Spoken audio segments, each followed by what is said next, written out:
I'm BrianVee at Whywework. Today I had the great pleasure of speaking with Mr. Richmond Punch, an international violinist, an electric violinist out of Dallas, Texas, now living in Atlanta as he makes waves across the world in the music that he creates.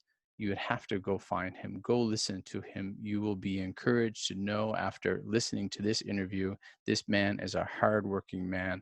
He has played and opened for Kenny G, Diana Ross. He's played in front of people like Ross Perot, Kirk Franklin, Danny Glover, Emmett Smith, Gary Payton. He has done all of these things, and he's known for his hard work and dedication to his craft. So sit back, relax, and hear of this man and his journey with work.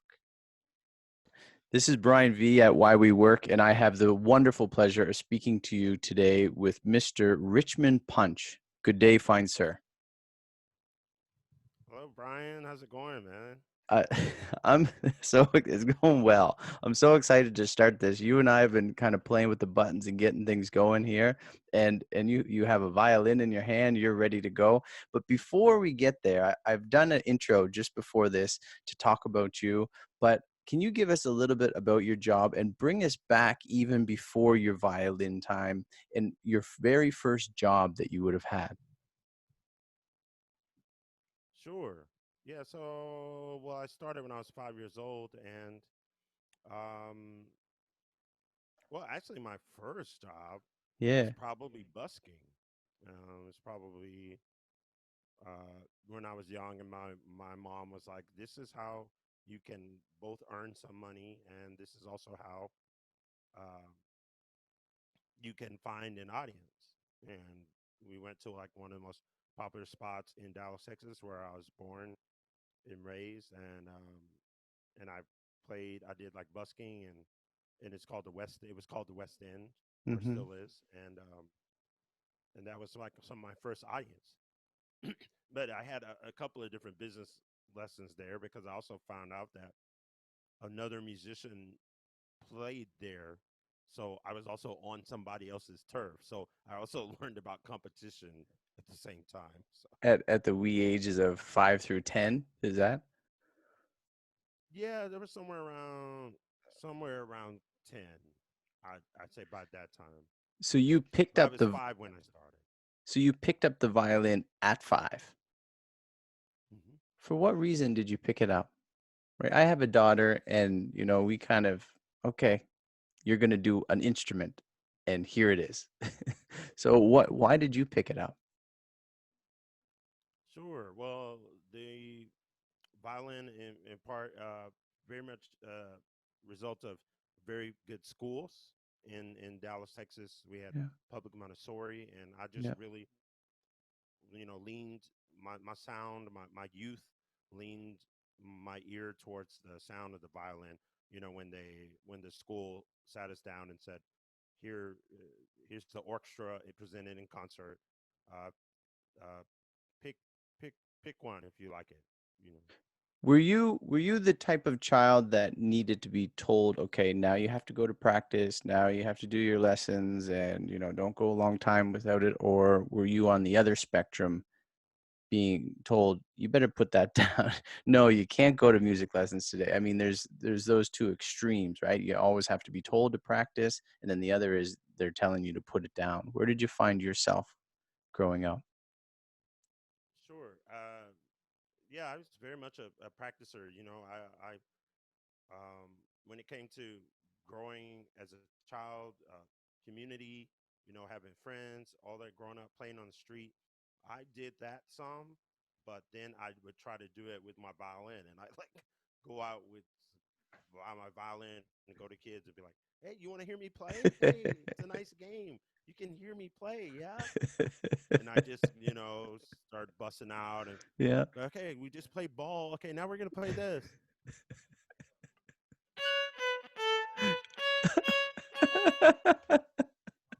Oh, awesome game! Yeah, Yeah, yeah, yeah, awesome. yeah. And And they, then my mom be like, "Yeah, it's time for dinner." So about practicing. yeah. Uh, it's time for dinner. Dinner's ready. Like, oh, that's cool.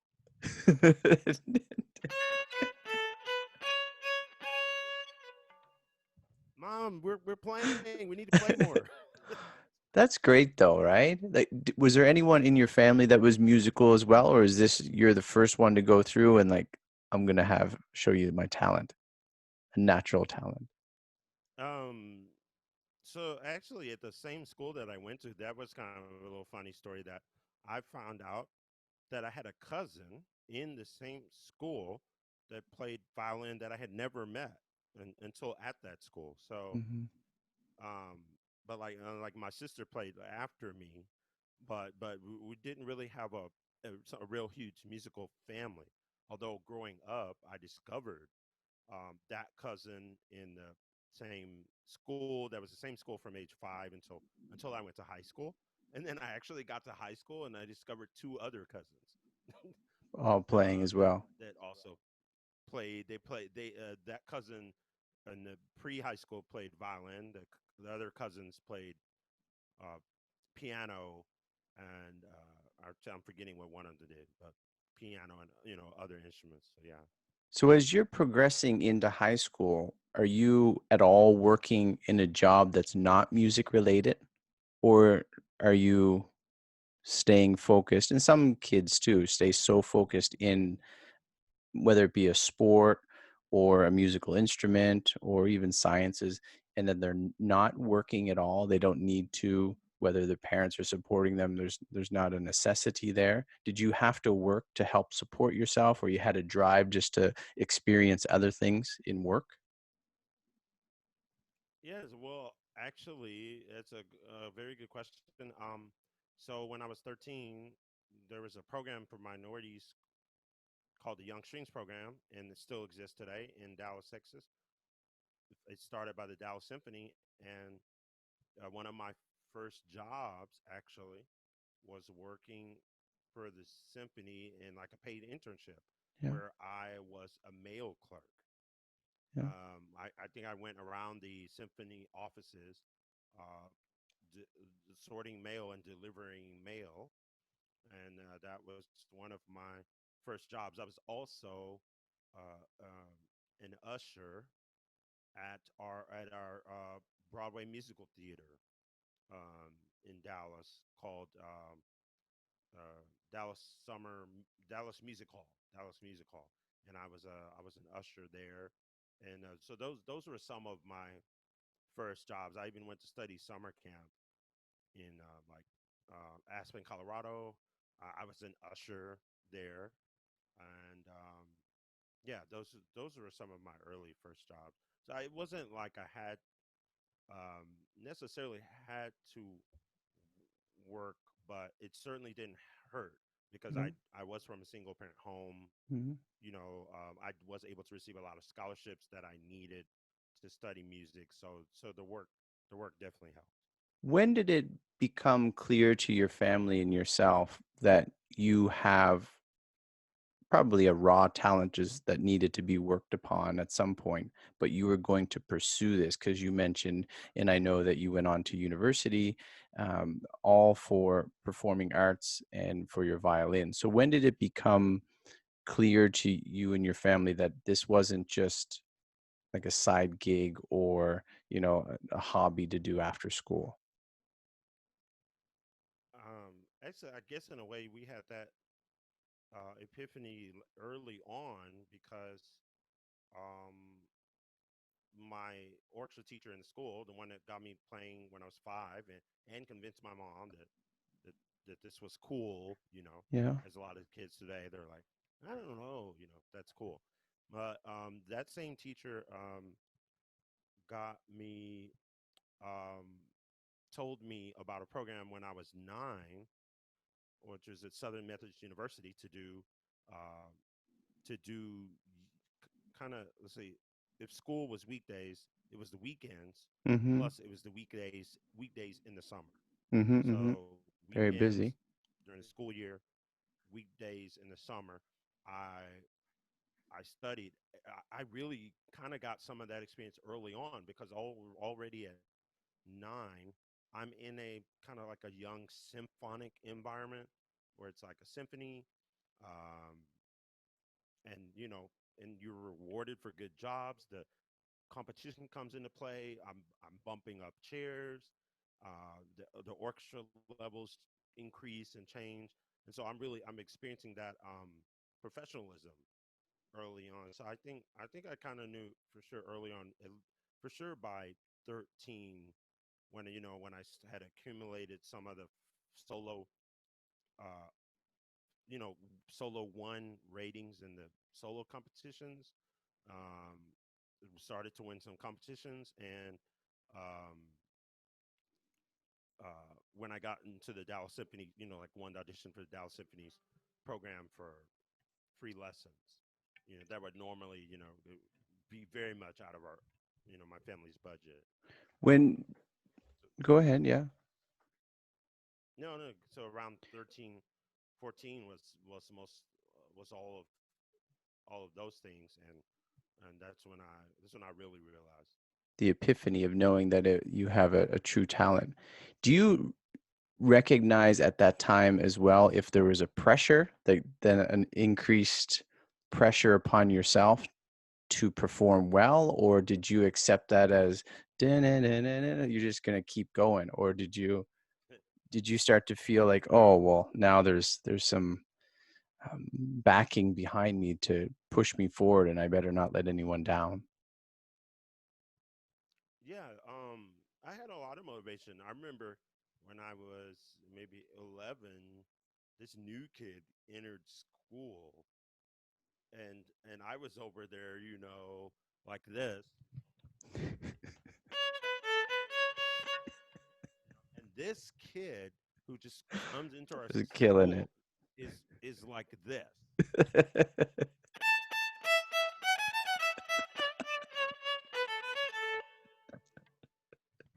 And like he's playing like faster notes than me.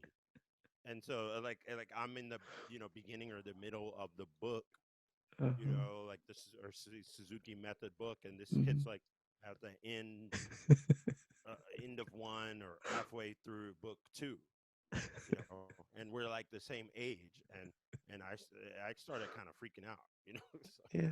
You start putting pressure on yourself. yeah, yeah. I started freaking out, like I need to, I gotta go and Step practice up. some more. I didn't know I was behind, behind something, Uh-huh. or Yeah. and it was that sense of that really kind of was one of the things that propelled me. To that point, you thought you were the prodigy. You're like, look at me. I'm doing great. Look at this. And then Yeah, he yeah, steps. So after high school, you went, where did you go then? sure. My high school was, by the way, the Booker T. Washington Performing Visual Arts High School in Dallas. Had alumni like Erica Badu, Grammy winner Nora Jones. Actually, even I think Edie Brickell. A lot of people know from acting or Broadway world. Edie Brickell went to that same high school, and the late deceased now trumpeter Roy Hargrove is Mm-hmm. also from the same high school. And so, with the help of Dallas Symphony, all of that combined, summer camp studies, Interlochen, Michigan, Aspen, Colorado. I went to, I got an audition. I got accepted to Juilliard for my undergraduate, and then my master's was at Yale University. In those steps from high school and up into Juilliard, do you recognize this is a whole nother level?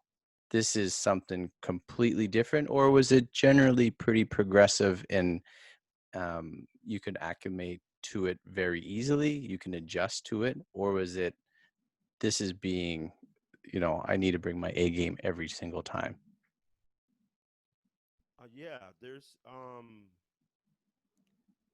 uh, Like these are some big schools that you're going to. yeah, yeah. No, there was definitely by then I knew the level, a very high level of achievement was needed, and I just really pushed. I learned to work and practice, and I learned what it meant to see results.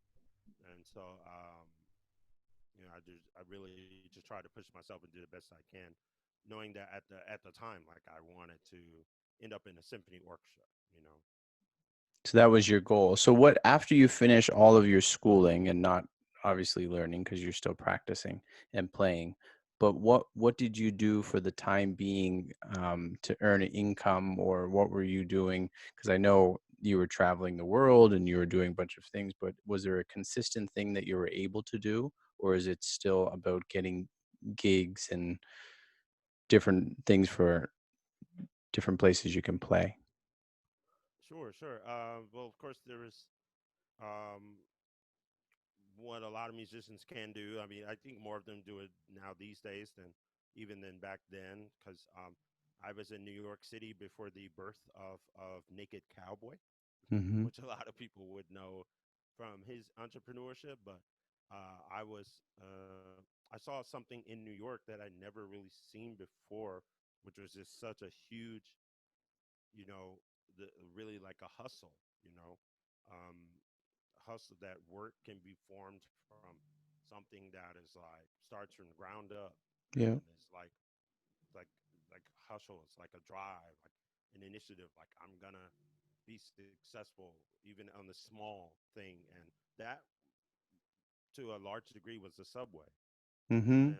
It was Subway in New York, and then it was also this place that we have in Dallas called West Village, where my sister had a job serving ice cream, Italian gelato, Mm-hmm. and I would go play outside of the Italian gelato store whenever I was home, and that was those were kind of basically some of the jobs I had formed. Is there good money in that, being on the subway, putting in you have to put in the time. I remember I was down by the waterfront where I'm from in Halifax, Nova Scotia, and I saw this lady. We just happened to be sitting in the sun eating ice cream and watching her. And she was there for a couple of hours. And then I talked to her after, funny enough. And she was doing it because her daughter made a promise to always go down to the waterfront in these particular times.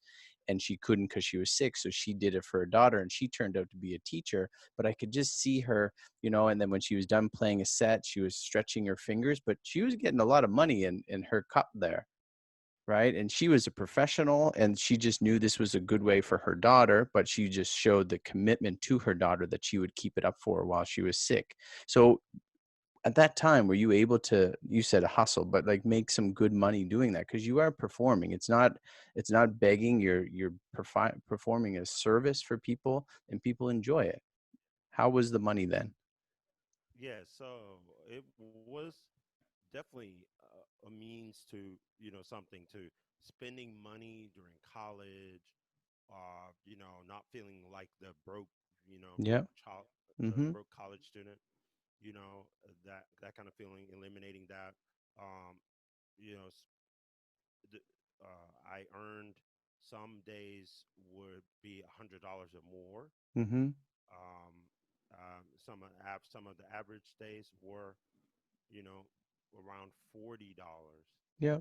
um, or something like that, on an average day, And this around is like years 40 to ago. And 100, but it was good, and that was like a day within a 2 to 4 hour period, yeah. 2 to 4 hour period, and then there was, I come back again to like Naked Cowboy example. I know that there was some times when he was making like a minimum, his minimum got to like 100,000. Um, and he was, just kind of standing Yeah. around in Times Square. So Yeah. So what is it you're doing now? What is it you tend to um, COVID kind of puts a twist, especially on entertainment. I'm sure it hurts. But what would be a regular week for you? sure. Well, of course, I went into 2020 with, I was doing a tour. My tour, you can actually find some remnants of what it was going into 2020 by the hashtag uh, leaps and bounds Mhm. tour.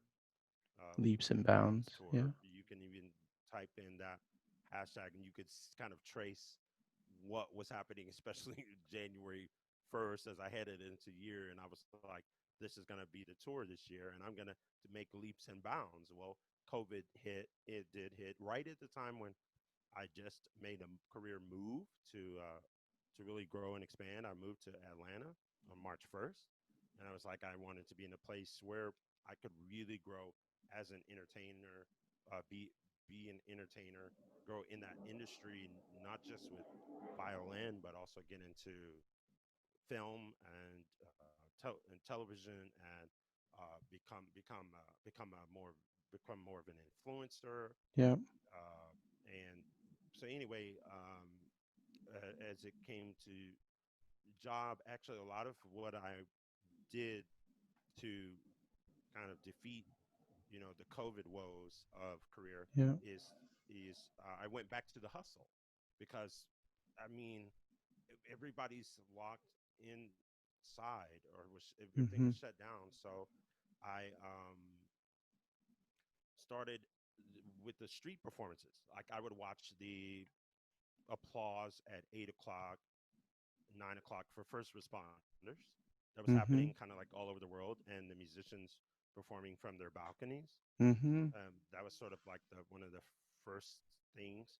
And so I went and found that in the location that I am in Atlanta, and I went out and I got to do some, a nice set of performances for for the applause, and got some nice footage and some energy accumulated. I started to feel good.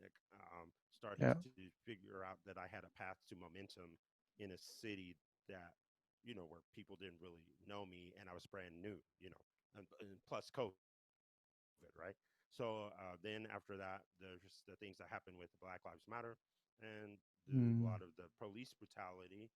Um, What had always been a part of my message. So I went to the streets to perform, to also calm people down during that time. I mean, it literally like followed the, first I was applauding medical responders, and then I was trying to bring some peace or some calm, Yeah. or also stand for the message of, of equality, all of Yeah. that at the same time. And I was out there performing, and then I went to um, I did more of that, and then I decided to go back to a place that I went to before and gave my card, like the 2019 fall. It's kind Mm-hmm. of like on the never giving up on something. Yeah. So Absolutely. I gave my card to a place last fall while visiting Atlanta and like making the decision that I wanted to move here. I also gave my card upon arrival, kind of pre-COVID. Gave it in March, around March 1st. I just moved here. I gave it then, and then COVID hit, and then so I ended up. Well, I got some momentum through the Black Lives Matter performances. I got some national and international coverage Yeah. for performing for wake. The wake performance is in the day before the funeral Mm-hmm. for Rayshard Brooks, Yes. and I was on ABC, NBC, CNN, uh, Reuters, Reuters, Daily Mail in the UK. I forget, there's something in Australia, Mm-hmm. but different papers around the world for that. And there's video, uh, lots of video, and some of the videos got like up to 400 or 500,000 views. Um, so it, so although it wasn't necessarily like about me, Mm-hmm. the camera did focus on my music. So actually some of the videos are as long as like an hour and a half. So it was a really neat Yeah. exposure opportunity. So anyway, I went back into the same place where previously given my card like two different times, and this time they had a yes for me.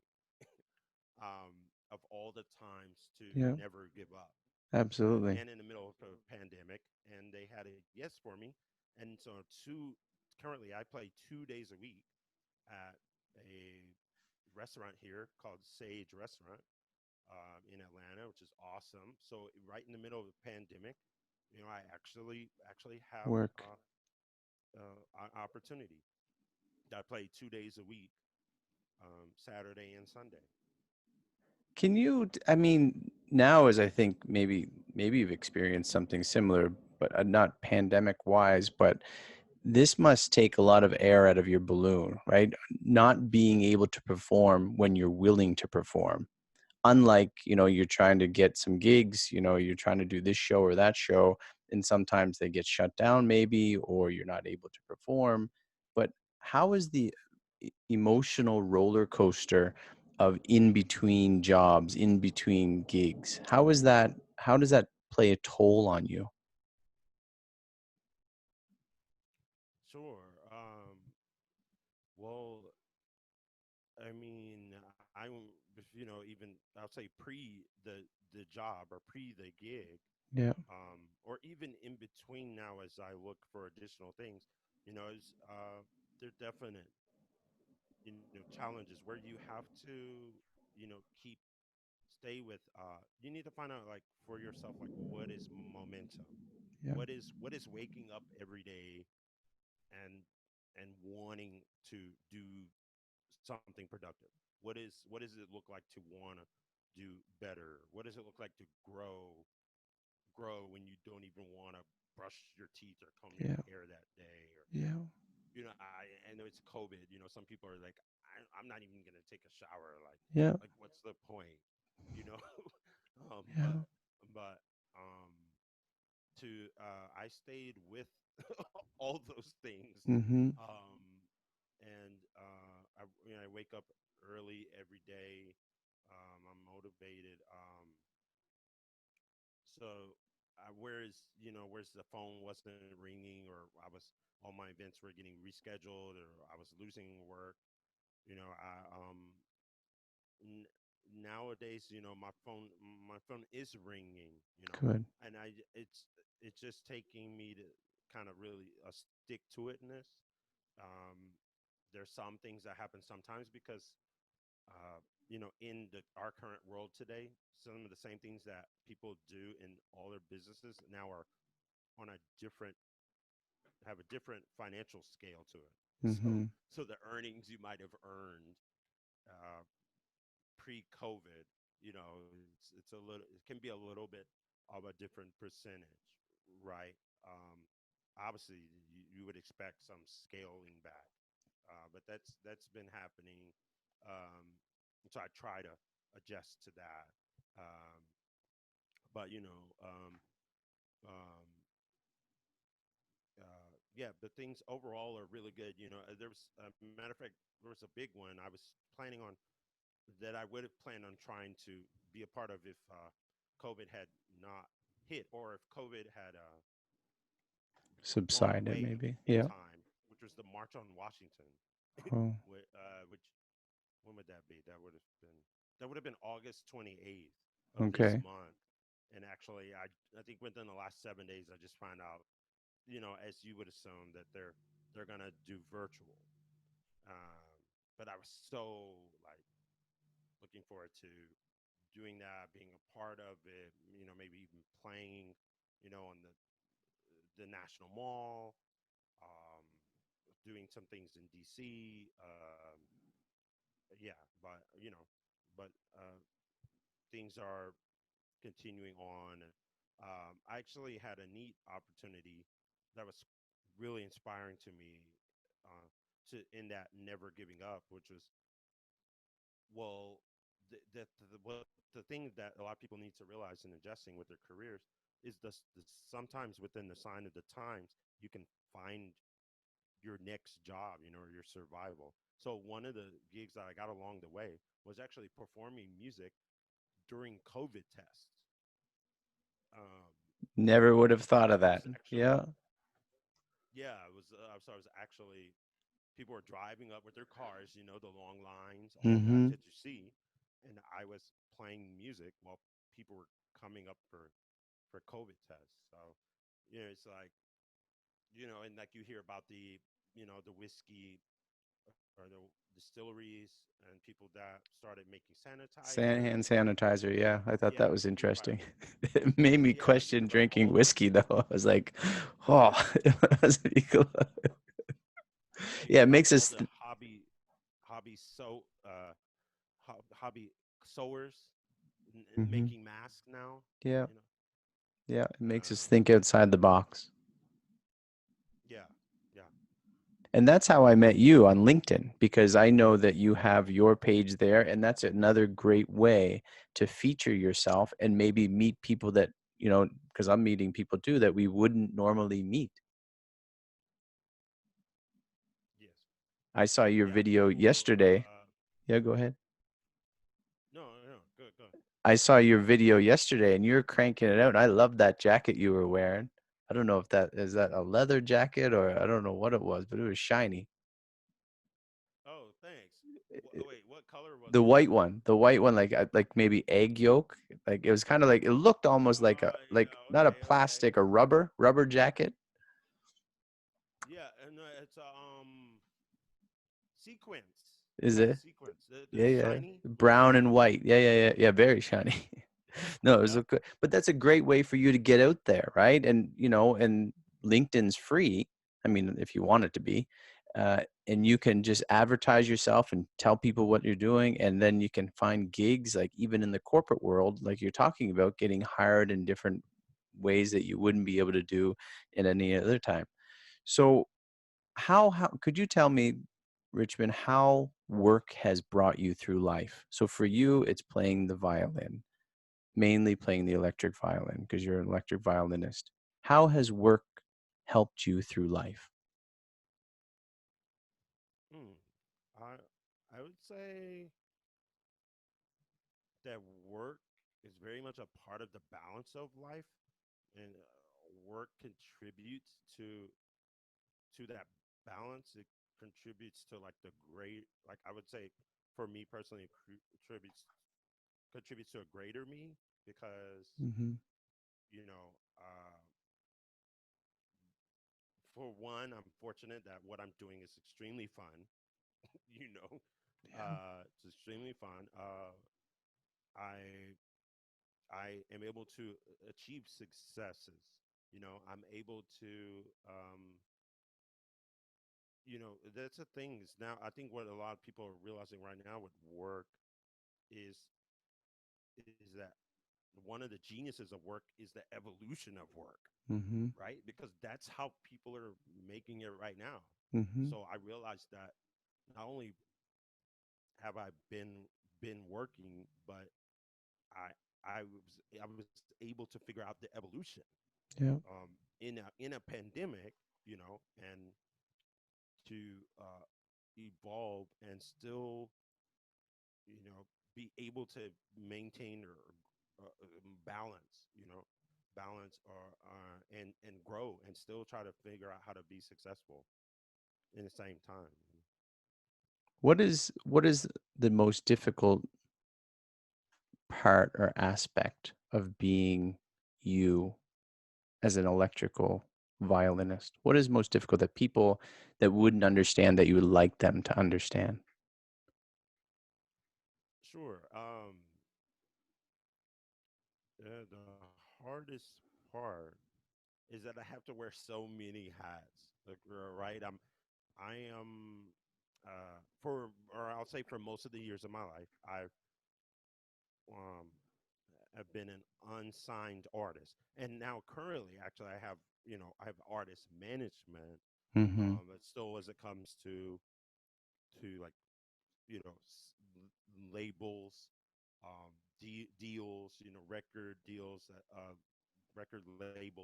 I am still an unsigned artist there. So that's the difficulty number one Yeah. is that I'm trying to wear I want to say five hats, but that's probably the wrong number. Hmm. But self-made PR, Yeah. self-made There's a lot. um, you know self-made practicing, self-made hustle, Yeah. um, the practicing, the time to learn new songs, or some new culture. Like I realized to a point in all my studies of classical music, and when I wanted to be a self-employed musician, and like now like electric violin, I was like, nobody's gonna call me if I can only sell them Mozart and Beethoven. Or I'm gonna get like this many calls Mm-hmm. for Mozart and Beethoven, but the world's gonna continue to grow and change, and there's all these people that like all these different things, and so I'm gonna be missing this many calls. So when did you make that transition from violin to electric violin? Or was that part of your training all the way through? No, electric only within the last, I want to say the last 2 to 3, 2 or 3 years. 2 to 3 years that I fully, because what happened is I had regular violin Yeah. first, then I amplified the regular violin. So I attached like microphone to it. So I guess you can call that like acoustic electric, Uh-huh. in a way, in sort of, but in a homemade version. And then um, now I finally have a bona fide electric violin. You know. So you saw more opportunity in this market than would have been in just a regular violin. Yes, yes, and it really helps. For one, it covers this particular one covers the two instruments that I learned Yeah. all my life. Now I Hmm. can almost play them in like one instrument, so I can just sort of demonstrate just a little that because the this is a violin and a viola. Okay. And you can see the five five strings 5 strings on there. it. It's a Um, beautiful instrument. Are they hard to come by? um, I mean, maybe in a pandemic, but they're not. No, they're not. It's a great instrument made by Yamaha. Okay. Um, yeah, Yamaha's truly, mastered high level, the ingenuity, the sound of the electric 5 string electric. Yeah, give us a demo Oh yeah, sure, sure. if you don't mind.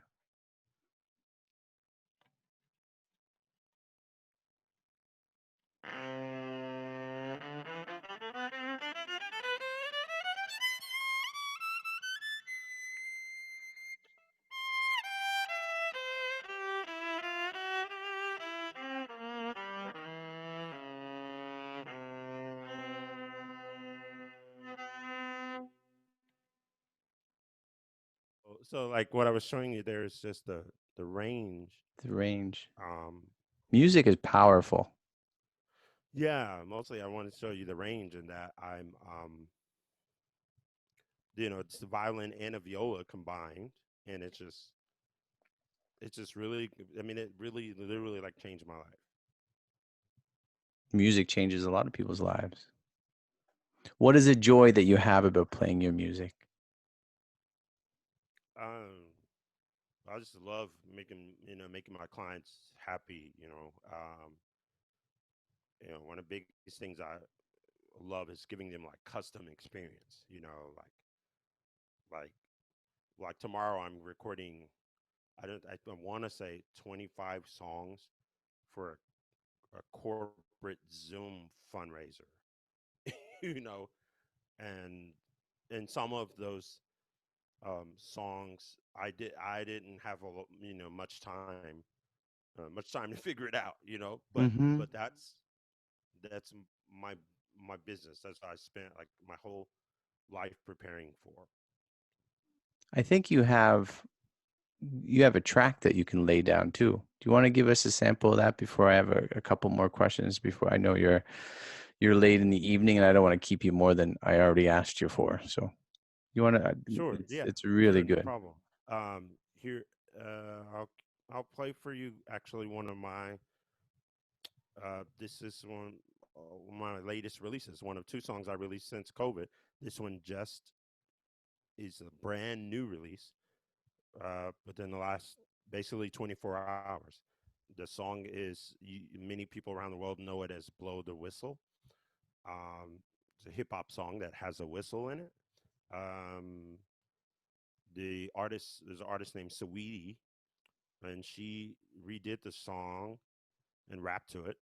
Female rapper artist, and she called the song "Tap In." Um, uh, so "Tap In" was her. It was a so I took the same title of the new, and I used her interpretation of it with the new age beat, and so I renamed the song "Tap In Violin" as a way to kind of rhyme it and point it Mm-hmm.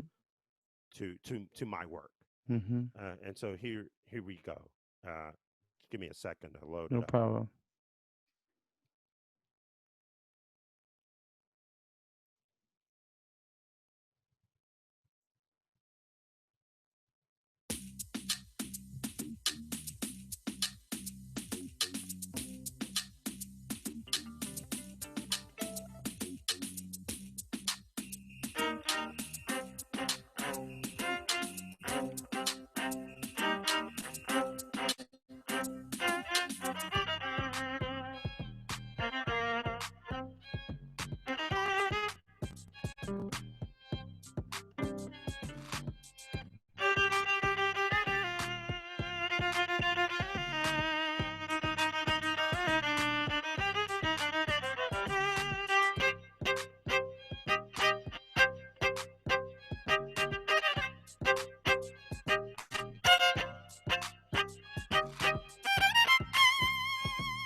Mr. Richmond Punch,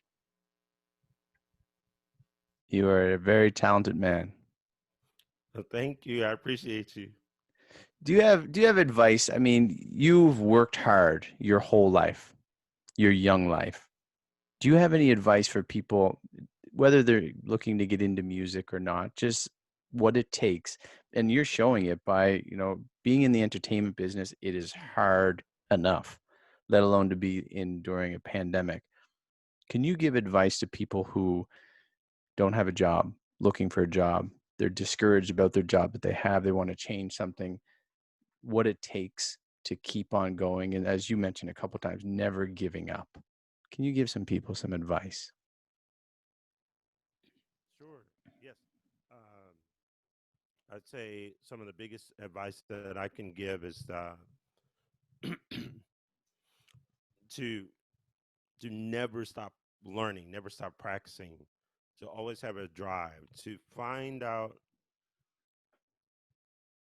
everything about what you want to do in life. Like to find it out. Like you don't have to know everything, but you Mm, need to at least find it out. You need to discover to the point that like you can almost like touch what you want. You could like touch, like feel the the success that you want. Because that's one of the things that I try to do. Then like what took me to the restaurant, Mm-hmm. 3 times over a year. I spent almost a year trying to create that opportunity. You and that's because I knew what I wanted. I went over there and I wanted to take to to meet and shake hands and put my Yep. eyes, on there, give my card, and Mm-hmm. repeatedly, routines. It kind of reminds you of like practicing, Yeah. and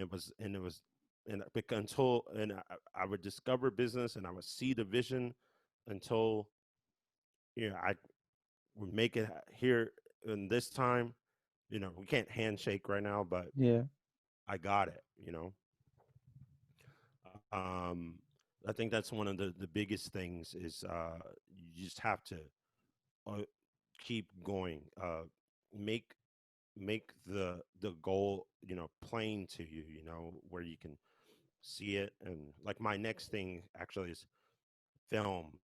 Film and television and Mm-hmm. scoring and things like that. That's great. One final question. Why do you work? Why do I work?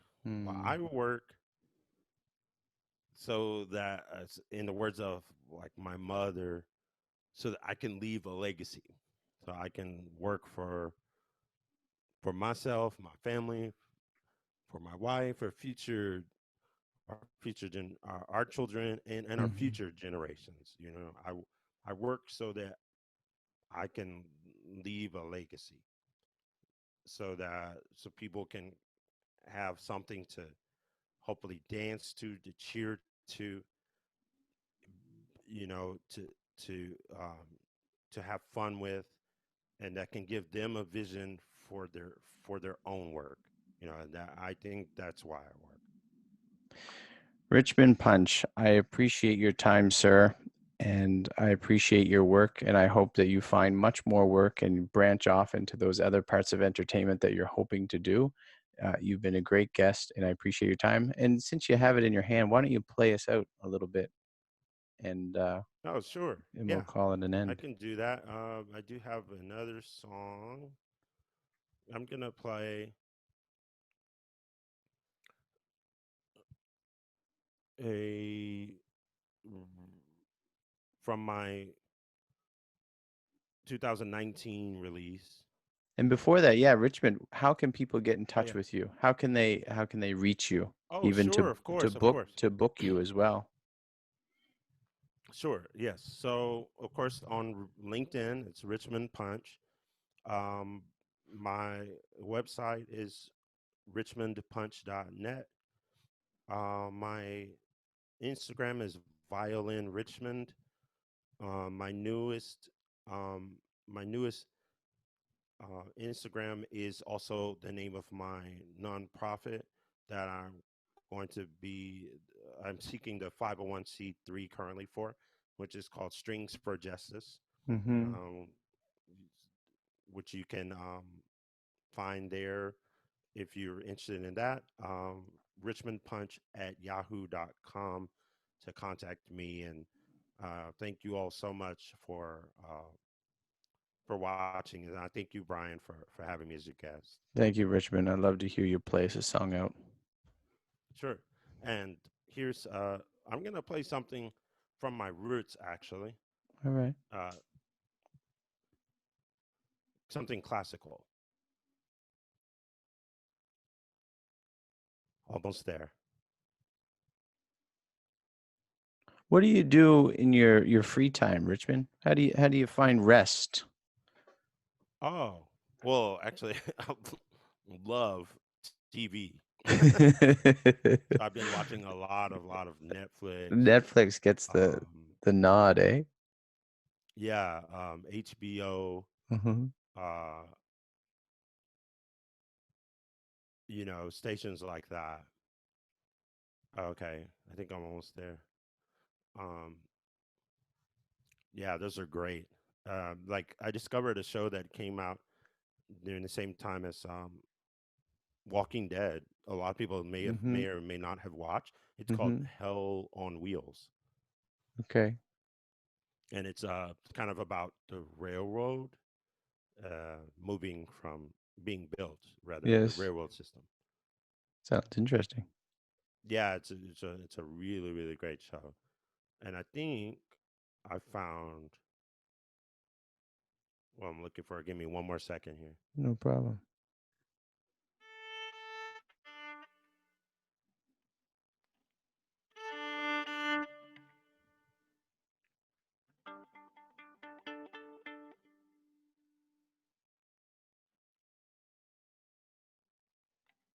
Richmond Punch.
Richmond Punch.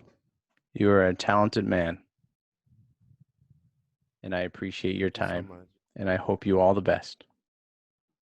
Thank you. And I would hope to see you in concert one day soon, too.